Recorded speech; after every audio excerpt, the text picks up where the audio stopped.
good to see you again. I'm glad we're back doing this. I agree. A little pause was nice, a little sharpen the saw time, but I'm equally as excited to see you, to chat with you, and to, what is this? We're talking about expectations?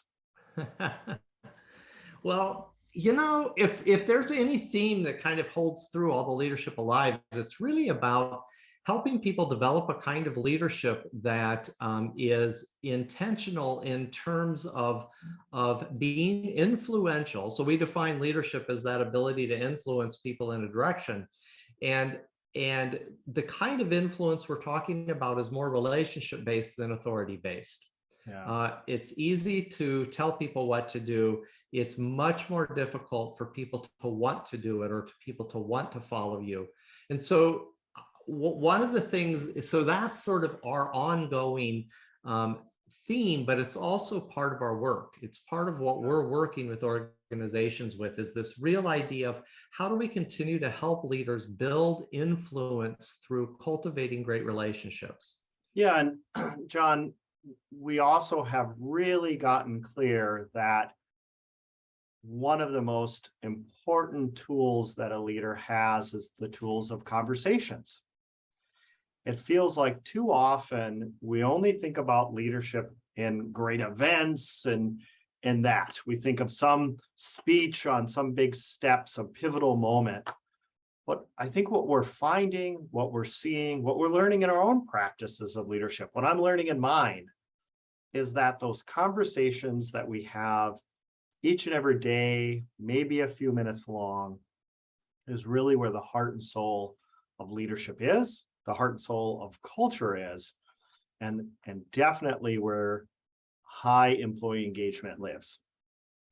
Yeah, the conversational leader, the leader who masters conversations as opposed to these gigantic decisions or those big moments on the capital steps that you're talking about, is really the leader that I want to follow, because I especially if it's someone I know, I am not following a leader that I'm not connected to.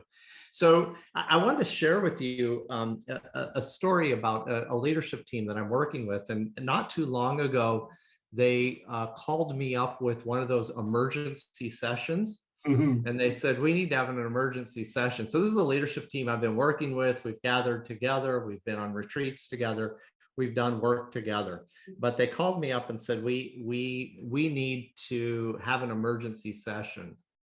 And what we found out as we all got together is there were lots of hard feelings. There was lots of drama. And they were clearly going in different directions and had not come together. And so as we began to talk about it and as we began to take it apart, what was at the core was a lot of miscommunication about expectations. And this was rife in many, many areas. What they were expecting of the vision, what they were expecting of the direction of the organization, what was expected of them individually, what they expected and didn't expect from one another. And all of this had led to a bunch of unnecessary drama and miscommunication that had fractured the team and had brought them to a point where they had wasted lots of time and energy and had to say, oh, we've got to hit the restart button. But what it illustrated to me was how vitally important this conversation about expectations is. And in fact, what came out of that for me, Aarron, is I think that the most untalked about thing in our leadership practices today and in our teams and in our organizations is expectations. But whoa, hold on there, John. Let me ask a few questions. Doesn't this organization have job descriptions? Has job descriptions. Oh, employee handbook? Got an employee handbook, a fat one. Goals, objectives, maybe a mission statement and values, strategic plan? Clarity about all of those things. Well, then, John, expectations seem very clear. And isn't that it, right? Like expectations are so much more than those things. And Yeah. that's what we've been missing. I mean, when we stop and we think about what is an expectation. Yeah. What is it?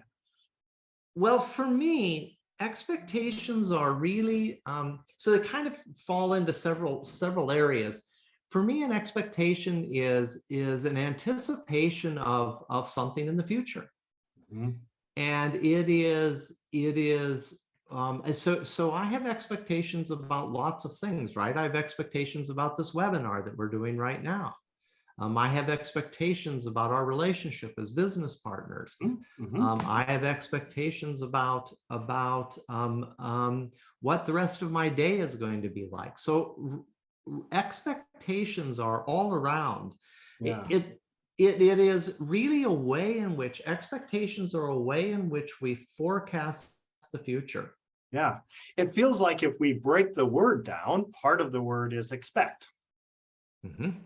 And so when I think of expect, I might think of what I can anticipate, what I can count on, what I should anticipate, what I should count on.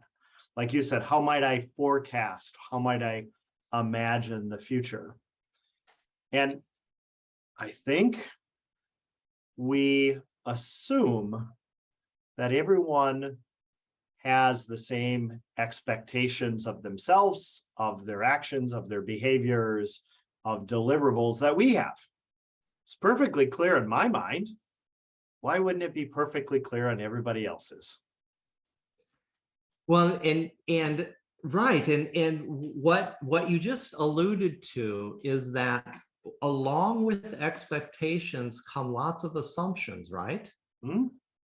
So I may expect that the goal of our team to work right now is to get all the employees picking up extra shifts and really helping out. So that that expectation that I have then is fueled by an assumption, and it is the way I'm seeing it. So one of the ways to think about expectation is the way I see it. Yeah. But I want to get this other thing. So there's this other thing about expectations, which in business practices and in organizations and in many of our teams are a bit of a laundry list. So we often think of when the word expectation comes up, says, what are the expectations for EMTs in our organization? What are expectations for participation in continuing ed? What are expectations? And so we think of expectations as sort of a laundry list that and I like to say it as a laundry list or a checklist, that we say, we expect you to work on time. We expect you to be in a uniform. We expect you to have your hair combed. We expect you to complete charts. So it becomes this laundry list, right? And I think we think that we've dealt with expectations when we simply say, here's the list. And we've dealt with expectations. Yeah. Or we've written a policy, a procedure. There's some document that lists out everything we can possibly think of. And, John, it gets me thinking often, whether it's in couples counseling or business owners counseling, we always cite, the failure is communication. I wonder, is it? Or is the failure to communicate expectations? Yeah, it's often that mismatch of expectations, right? I mean, like the team that I was just talking about, it was really interesting because some of the members of the team expected that they were going to take their area of the organization and be completely left hands off, completely alone to do whatever they wanted and to make all their decisions. What they didn't realize is the overlap that other people would come in. And so there was just this a lack of clarity about the expectations. Yeah. Yeah. I mean, such a obvious, but yet profound. And, if certainly as I'm sitting thinking through this and my own practice of leadership and those I honor to work with, a question might come up that says, okay, guys, yeah, it sounds great, but boy, sounds like a lot of work.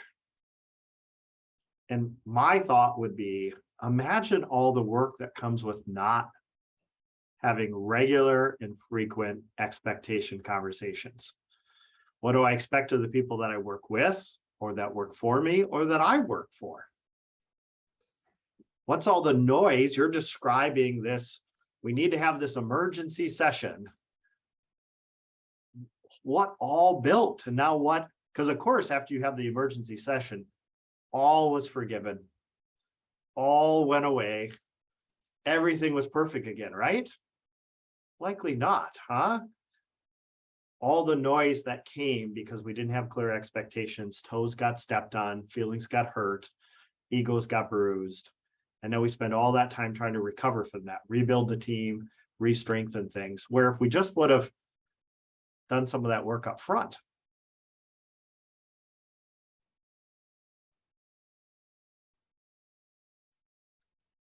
I think we just had a pause from you there for 1 second there, John. Now I'm back. Yeah, great. One thing I wanted to mention about this is that so just to slow down and think deeply about expectations is what we hope people will do. Expectations matter a lot because they have a lot to do with how we experience things. So let me explain that. So when we well, I'll tell a little story about this.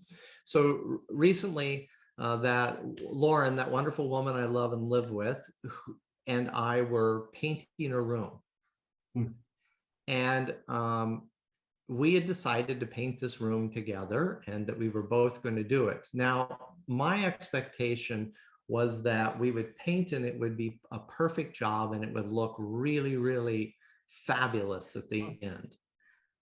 Her expectation was that we would have fun doing this and enjoy the camaraderie together.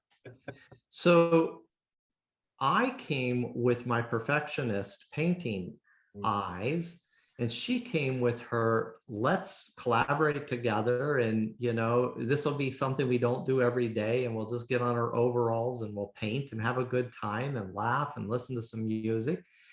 And how we expected that experience had a big impact on the experience itself. Yeah. So you can imagine, for me, because I didn't talk about what I was expecting, all I could focus on was perfection and making sure every line was painted and all the trim boards, there wasn't any out of the lines or anything else. Yeah. And Lauren is expecting to have a good time and enjoy the experience. So very different, and we clashed. Yeah. So how we experience, because our expectations were different. So this is really important for leaders to think about, because if you're talking about even on your team, are people enjoying the teamwork? Are people enjoying how we're working together?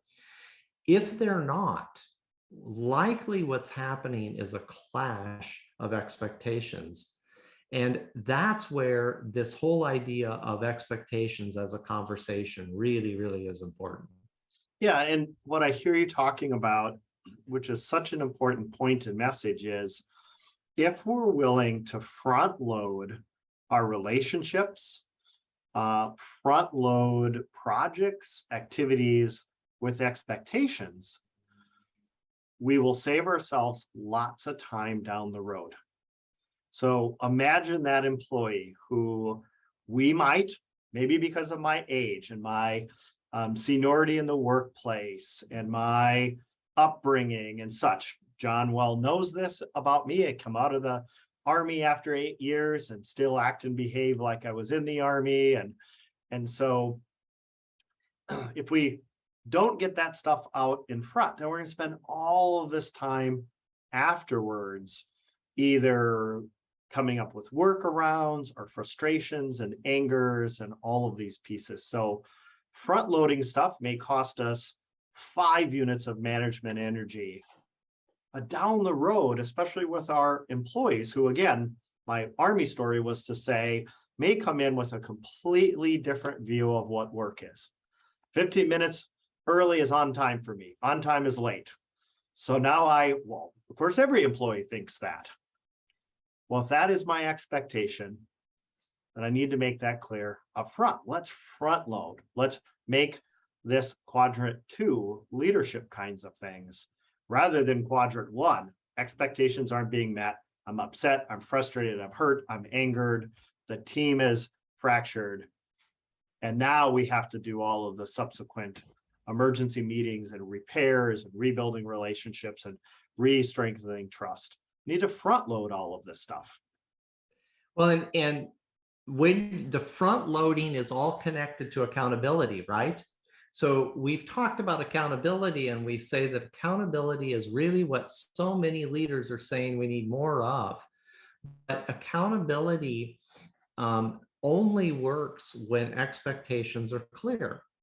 If you ask me to do a report for you, but the expectation of exactly what's in the report or when it's due is not made, then it's very difficult to hold me accountable when it's not done, right? So a very simple thing, but it goes much deeper than that in terms of when we need to be having more accountability and we want to have it without drama.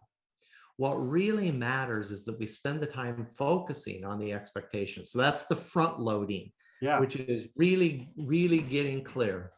And a mismatch that people may be thinking about right now is we don't believe, nor do we encourage or teach that expectation conversations and accountability conversations are discipline, or in the formal employment sense, coaching. We see expectation and accountability conversations to be just that, conversations. Hopefully we've normalized them. Hopefully from the moment you joined our organization, joined our team, we were clear right up front that said expectation and accountability conversations will be frequent and expected. We've talked about where they fit. And so that we don't wait until John has so many breaches and a promise, a commitment, and an expectation that now we overflow, right? Rather than waiting till I'm full with John's breaches, what if I grab him early on? Even if I haven't front loaded it, which would have been ideal. But maybe I notice that John comes 5-10 minutes late every time we have a meeting. And I've noticed it a couple times. Let's have a very simple, light expectation conversation. That might just go real simply. Hey, John, you got a minute? Yeah, sure. I noticed as you've come to our team meetings every Wednesday that you're often 5 or 10 minutes or so late. I need to own one of the things I missed when you joined our team.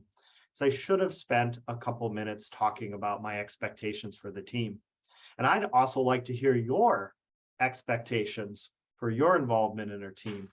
But one of the things I just wanted to share is that I know people's time is valuable. I know our time is short and all of our days are busy. So when our team meeting starts at 11, it starts at 11. My expectation would be that you're on time, prepared, and as they like to say, you'll be present during that entire time.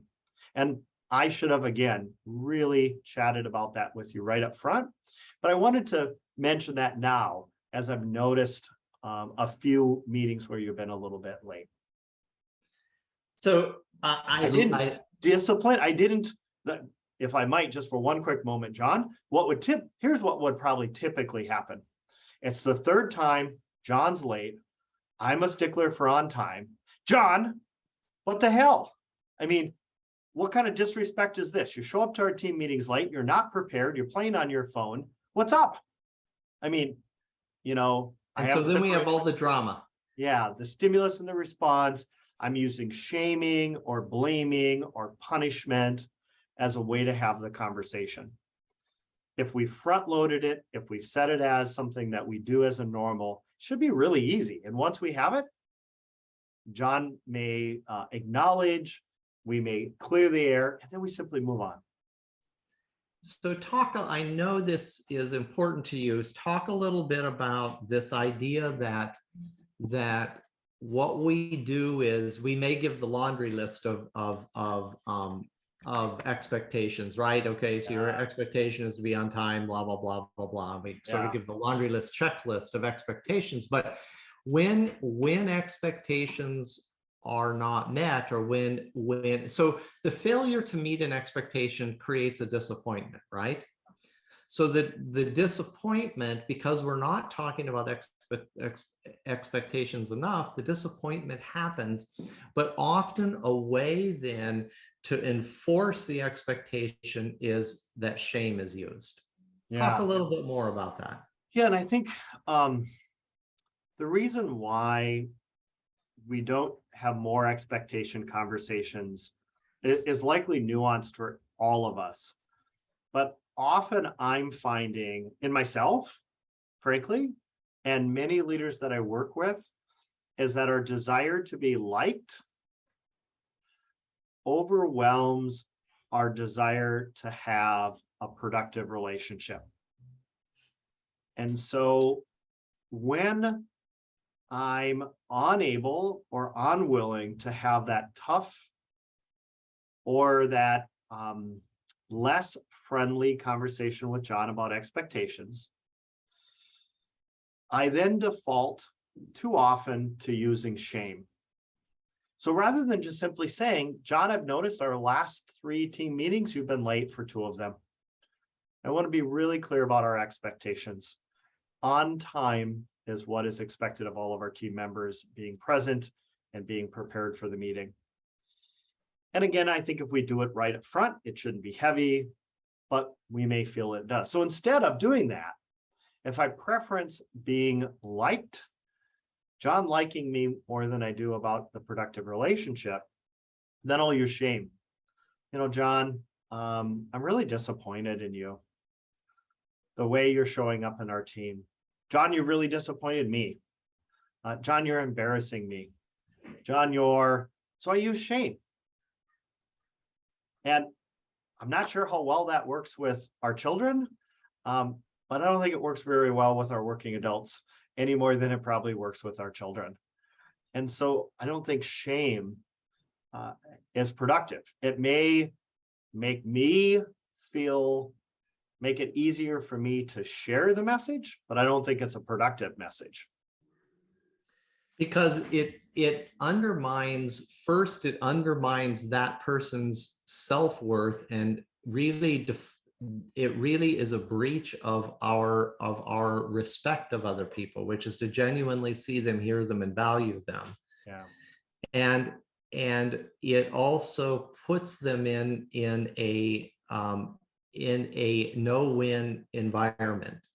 So I'm even going to suggest, with your conversation, I would even suggest that it could go a different direction. And this gets to how do you have common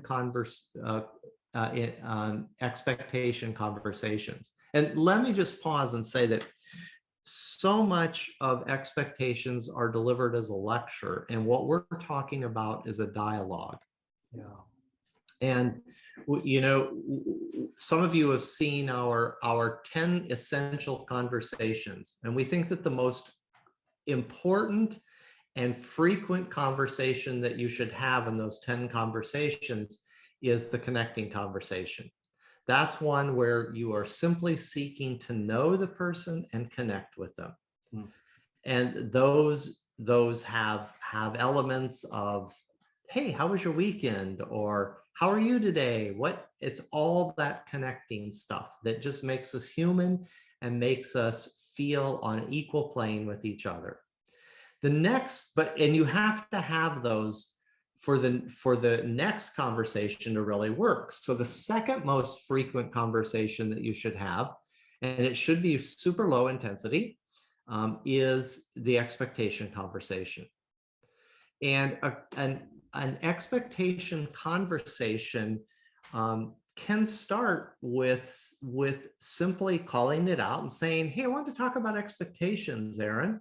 I was just wondering, on our team, what have you been expecting from this team? As we're all coming together, I just wanted to know a little bit about what you're expecting from this experience of working together. So I'm going to hear from Aarron some things, and that will give me something to respond to. So Aarron says, oh, I'm just expecting that we help each other out and that we get along, or I'm hoping that we can all work on this project together. I can make the meetings when it's convenient, but we all know how busy each other's schedules are. So, I'll help with the project when I can. But, just kind of expecting that it fits in around the other things that I have going on. Yeah. And I may hear something really interesting too. I may hear that, and I also may hear that my expectations are really low, or my expectations are really high.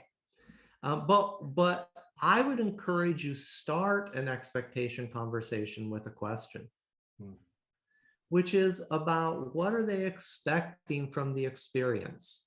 And what are they expecting from that? And then that allows us in the conversation to move and say, hey, what you said, I really triggered something in me. I'm expecting, and then I can share what I'm expecting in the experience. And then if I want to, then I can get to that point and say, I have a very specific expectation about your time and attendance. But I also want to know, I shared that, I'm also interested in what you're thinking about in terms of my, and I just held you accountable. Is that something that you're expecting? Are you expecting to be held accountable? So notice this expectation conversation could go back and forth. And what you're trying to do with this conversation is, just as we talked about the accountability conversation, is you want this conversation to be rich with very little drama. So that we can say, no, I was expecting us to just get together and have a painting party. I wasn't expecting you to get all fussy about trim painting.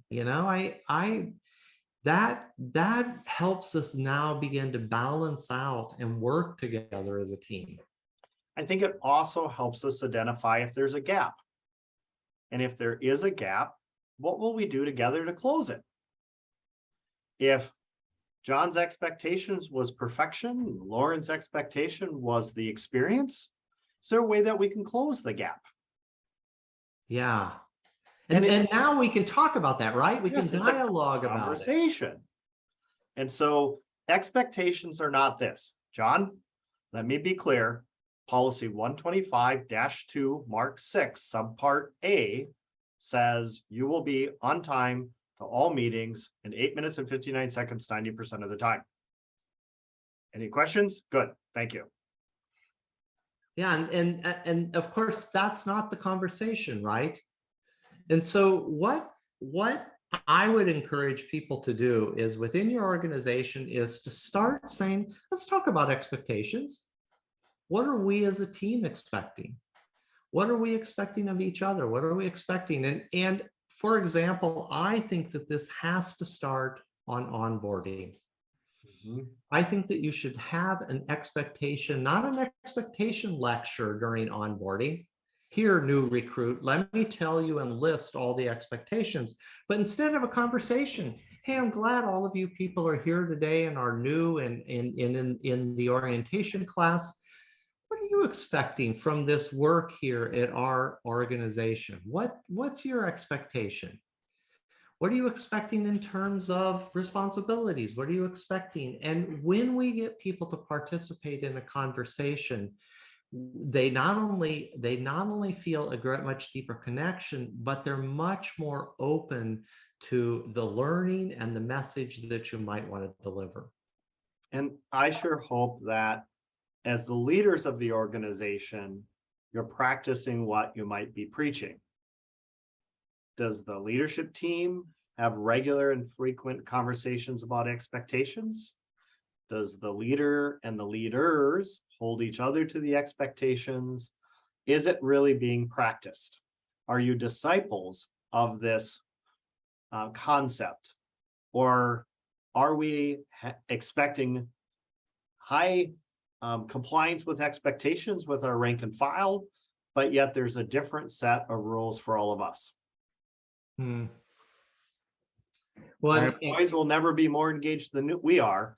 And I can't imagine that they'll ever be more compliant with expectations if we're not.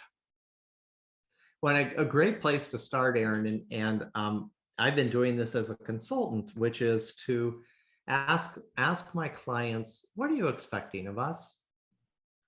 And I would encourage all the leaders listening to this to go back and have a conversation that begins, I have some title, I have some rank, I have something. What are you expecting of me? Yeah. What's your expectation? What are you hoping for? What are you anticipating that in my role I will do or not do, or provide or bring? What are you expecting? And when you start with that, you begin to start leveling the field, right? So that we can actually have dialogue. We can actually have that communication that's so essential to building the relationship. And as the folks that listen in to us from week to week and month to month, you know that we believe passionately that the new competitive edge is high employee engagement and the cultures that create high employee engagement. We don't believe it's pay. We don't believe it's benefits. We believe it's culture and high employee engagement. So a reasonable question then is, does a culture that has regular and expectation conversations, is that one that would create high employee engagement, or is that one that would create low employee engagement? And of course, on the surface, we'd say, oh my goodness, that sounds like lots of negativity and lots of kind of beating people over the head with these expectations. Of course, that's not the style and the method we're talking about, conversational. But think of it for ourselves.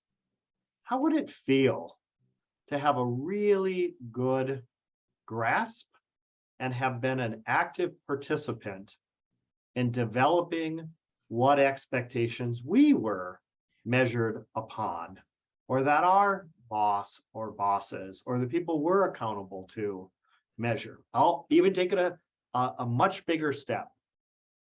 The folks that we serve, whether the ones who call 911 or the ones who might call 911, wouldn't it be great if we clearly and very definitively knew what they wanted? If it's 8 minutes and 59 seconds with a double paramedic unit and every piece of equipment, great. We know it. That's what they want. We'll put that system in place. If they just want us to make them feel safe and comfortable, we would know that and could put that system in place. So speaking to all my fellow peers out there that operate systems and are part of systems, that unsuretiveness, maybe I just made that word up, the uneasiness of not really knowing what our patients want, our customers want. Now imagine how that feels for the people who work with us and for us. That kind of, well, I'm not really sure, and I guess if I do something wrong, they'll let me know. What a wonderful feeling it would be to clearly know what's expected of me and to have regular, frequent conversations about it. Well, and that gets back to you. I love your term productive relationship. It gets back to cultivating a productive relationship. And here is in Aarron, I keep finding when I ask leaders, what are the top handful of expectations for your job, that they struggle with that. And and it's likely because we're not having enough expectations. I don't think these have to be the job description bullet points, but I think you should know what is being expected of you. If you can get curious about expectations, I think it will really, really help. I wanted to bring it more practical though. I wanted to apply it. So you started talking about employee engagement, but I wanted to talk about first a new generation of workers. Yeah. And what we're learning about this new generation of workers, who many of the people we talk to, many of the leaders out there have complaints about. But what's being learned about them is, even though many of them seem to be coming without a lot of life experience, or maybe without a hard landing, or maybe without some of the skills that you wish they had in terms of communication and interpersonal skills, what we're finding is that these people thrive in environments where the expectations are clear and talked about all the time. And this research is coming from NCAA teams, it's coming from the military, it's coming from elite technology teams that are using many smart young people. When expectations are really clear and they're talked about a lot and they're part of the ongoing conversation, performance really goes up. So that's one. Yeah, and John, Pew and others in their multi-year study of first the millennials and now the Zers speak very similarly. And we often characterize it by talking about a hard landing. And I know that sounds a little abrupt, but what we're really talking about is often our youngest workers have not had that experience in their life when expectations were made clear, and that the chance of failure was possible, and that they would have to work their way through something. And so Pew talks about the newest workers that we have often have what they call or categorize as the helicopter parent or the bulldozer parent. So the helicopter parent hovered over the child throughout their life, always helping them navigate. And then the bulldozer parent, as the kind of analogy suggests, pushed all barriers out of the child's way. And so we come upon a worker who has not had to, as they would say, pull themselves up by the bootstraps. And so we find ourselves needing to not only do a much better job than we ever have with talking about expectations, we find ourselves having to talk about expectations that we may have took for granted. So frequent and expected expectation conversations are really the norm, not only to create the great cultures we're after, but are simply necessary. We can either wait until we have the long laundry list of all of John's infractions and I'm up to here with him, or we can try to front load them, and those that we may have missed, grab them as they come along. That's the role of our frontline leaders or supervisors. That's the role of our field training officers. That's the role of our senior individuals in our organization, regardless of any kind of call or brass, is to just say, hey, John, know you kind of noticed you're kind of new here, and I'm really honored to be one of our most senior paramedics, and just wanted to share with you a few of the things that are really just embedded in our culture. And they are this, and the other thing. I don't even have to say the word expectation. No, exactly right.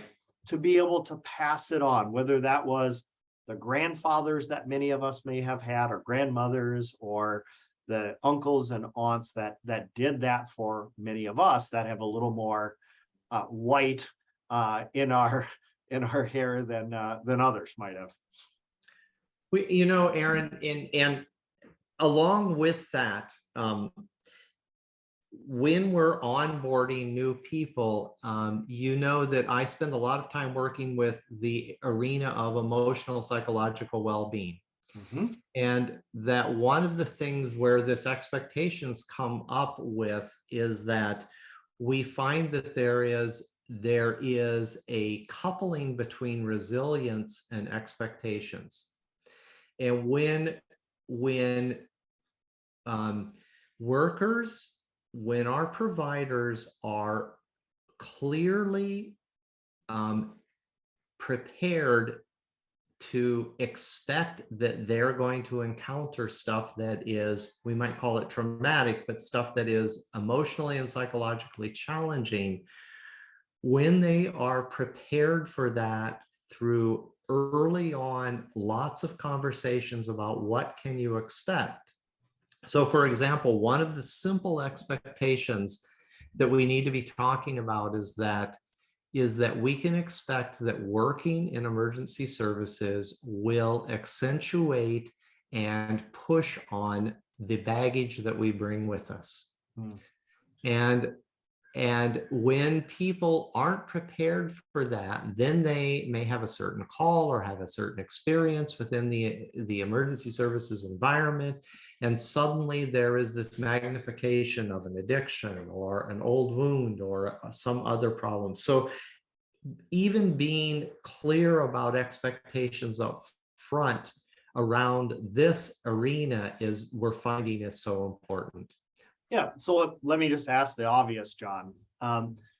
Would you describe great cultures that have high employee engagement to be ones that are full of anxiety, No, of course not. stress, Yeah, uncertainty, yeah. fear?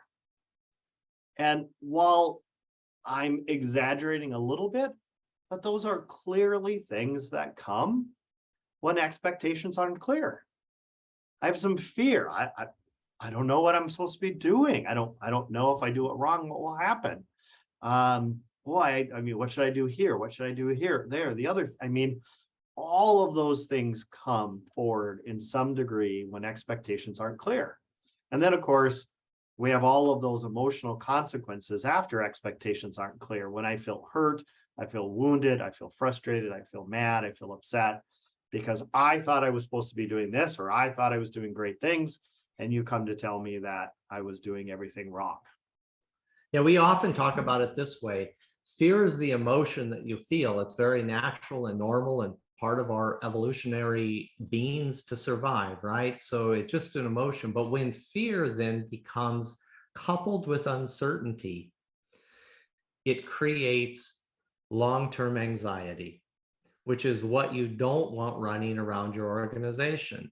So the fear is going to be normal. It's going to come up. Somebody's going to say, hey, did you hear they're cutting wages? Or did you hear that they're going to mandate us to pick up extra shifts? Or so that's going to create the fear. But then if the expectations aren't laid out, then you have that uncertainty, which then leads to the anxiety, which is where the problem really is. And I wanted to connect this back, though, just real quickly. I wanted to connect this back that many of you have reached out to us and said, talk to us about supervisors. Mm-hmm. And you've heard us say over and over that supervisors are one of the most important people in creating these amazing cultures where people are highly engaged. Here's the problem. The problem is the vast majority of the EMS supervisors out there have no clue what the expectations are in terms of priorities. So the expectations for them are gigantic. What they need to know is, what are you really expecting me to do when I have to choose between some sort of administrative task or building a relationship? What should I do? Should I do the administrative task? Should I ignore the relationship? Should I try to squeeze them both in? What are you expecting of me? Are you expecting me to go out there and be sort of a shift micromanager? Or are you expecting me to go out there and create a warm relationship between the employees and the organization? What are you expecting of me? And when we get clear about expectations, so many of you have reached out and said, can you do supervisor leadership development? And we've said, yes, we certainly can. But what are you expecting of your supervisors? And you've stumbled because we're not, as an industry, getting clear about what it is that we want from supervisors. What is it? And that is creating much of the uneven delivery of supervisor performance, and much of the frustration why so many people within our organizations don't want to be supervisors, because it is a no-win job when you're not clear about the expectations. Yeah, and John, often it also includes a piece of the supervisor, the frontline leader, will enthusiastically grab on to these thoughts. Are you telling me my job is to have conversations with folks? Boy, I'd love to do that. I'm really, really good at that. Hang out at the bumper and have a connecting, an expectation, a storytelling, encouraging, all of these 10 critical conversations, these 10 crucial conversations. But what they're telling us is, but my bosses don't believe in this. My bosses don't practice this. So the work is all of our work. The work is my work. I may teach this, but I don't always practice it. It's all of our work. So let's, as the people who often these other folks work for, let's first begin with us. Begin with the end in mind. If the end is indeed to have these frontline leaders who are critical employee engagers, to make sure that we're creating an environment for them that makes this kind of work rich and rewarding and effective. Yeah. Isn't it amazing how when we start with ourselves and we say, what am I expecting? Am I expecting this organization to be becoming better? Because often when we talk to people, they say, I don't expect that anything's going to change. I don't expect that anything's going to happen. Well, in summary, Aarron, I just wanted to say a couple of things. Number one, expectations are associated with everything we do. And that's why they have to be something that you're thinking about. And the second thing is expectations are the foundation for accountability. If you want accountability, don't start there, start with expectations. And thirdly, you can't talk about them too much. And fourthly, if you're going to talk about them, make them a conversation. Make them dialogical, because just as you have expectations for an employee or a partner or a peer or a superior, they have expectations as well. Come together and talk about your expectations. What are you expecting? Here's what I'm expecting. Here's what disappointed me. Here's what thrilled me. Here's what I'm expecting from our things going forward. When we do that, our ability to be influencers from a people-centric place really improves. Yeah, and my encouragement is we begin with ourselves. Then we begin with our leadership teams to make sure that we all have the same language, we have the same agreements, and then we continue to roll it out. Expectation conversations are not discipline. They should not be heavy. They're not lectures. I love the emphasis that they're a conversation. It's a dialogue. And they should be frequent and expected.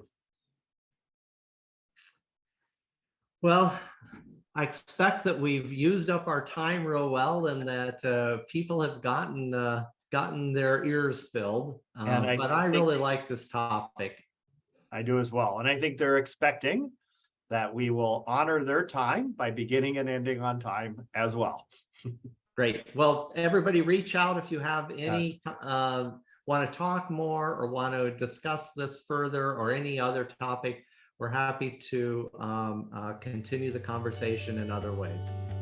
Thank you very much, everyone, for jumping in, and look forward to the next chance to have a conversation.